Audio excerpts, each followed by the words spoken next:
Contemplating today's Gospel.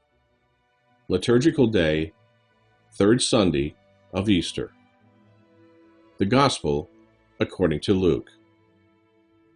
That very day, the first day of the week, two of Jesus' disciples were going to a village 7 miles from Jerusalem called Emmaus, and they were conversing about all the things that had occurred.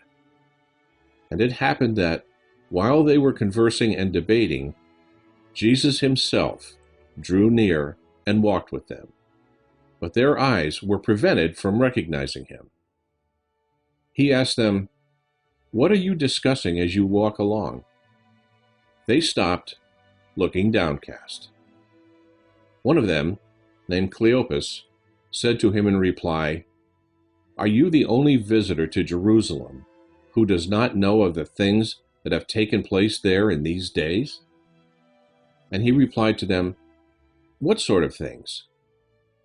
They said to him, "The things that happened to Jesus the Nazarene, who was a prophet mighty in deed and word, before God and all the people, how our chief priests and rulers both handed him over to a sentence of death and crucified him. But we were hoping that he would be the one to redeem Israel. And besides all this, it is now the 3rd day since this took place. Some women from our group, however, have astounded us. They were at the tomb early in the morning and did not find his body. They came back and reported that they had indeed seen a vision of angels who announced that he was alive. Then some of those with us went to the tomb and found things just as the women had described, but him they did not see." And he said to them, "Oh, how foolish you are! How slow of heart to believe all that the prophets spoke! Was it not necessary that the Messiah should suffer these things and enter into his glory?" Then, beginning with Moses and all the prophets, he interpreted to them what referred to him in all the scriptures. As they approached the village to which they were going, he gave the impression that he was going on farther. But they urged him, "Stay with us, for it is nearly evening, and the day is almost over." So he went in to stay with them. And it happened that, while he was with them at table, he took bread, said the blessing, broke it, and gave it to them. With that, their eyes were opened, and they recognized him. But he vanished from their sight. Then they said to each other, "Were not our hearts burning within us while he spoke to us on the way and opened the scriptures to us?" So they set out at once and returned to Jerusalem, where they found gathered together the 11 and those with them who were saying, "The Lord has truly been raised and has appeared to Simon." Then the two recounted what had taken place on the way and how he was made known to them in the breaking of the bread. Commentary by Father Jaume GONZÁLEZ from Barcelona, Spain. That very day, the first day of the week.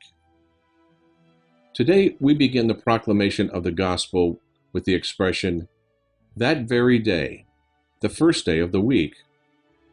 Yes, still Sunday. Easter is like a great Sunday of 50 days.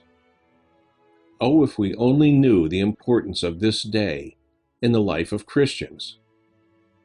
St. John Paul II said, "It is right, therefore, to claim, in the words of a 4th century homily by Pseudo Eusebius of Alexandria, that the Lord's Day is the Lord of days."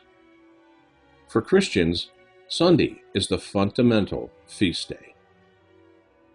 Sunday for us is like a mother's womb, a cradle, a celebration, a home, and also missionary inspiration. Oh, if we glimpsed the light and poetry it brings. then we would affirm, like those martyrs of the early centuries, we cannot live without Sunday. But when the Lord's Day loses its importance in our lives, the Lord of the Day also fades away, and we become so pragmatic and serious that we only give credit to our own projects and plans. Then even the very freedom with which God acts becomes a source of scandal and distance for us. Ignoring the wonder, we close ourselves off to the most luminous manifestation of God's glory, and everything becomes a sunset of disappointment, a prelude to an endless night where life seems condemned to perpetual insomnia. However, the gospel proclaimed in the midst of Sunday assemblies is always the angelic announcement of a clarity directed at minds and hearts slow to believe. It is gentle, not explosive, since otherwise it would blind us rather than illuminate us. It is the life of the resurrected one that the Spirit communicates to us through the Word and the broken bread, respecting our journey made up of short and not always well-directed steps.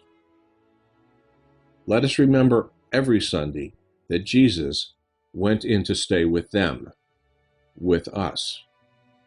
Have you recognized him today, Christian?